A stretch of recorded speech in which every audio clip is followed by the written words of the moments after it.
asalaamaaleykum wa rahmatullah ñu ngi leen nuyu bu baax di leen ziare ñu ñëwaat ak yéen ci naafila bis bi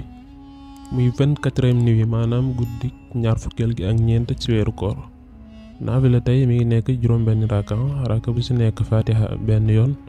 qul huwallahu ahad ñetti yoon naafila 24e nuit bi mi ngi nekk 6 raka bu ci nekk fatiha benn yoon qul huwallahu ahad ñetti yoon. wax na ni képp ku ko def ëllëg yoomal xiyaam di nga dugg àjjana te kenn du la xisaab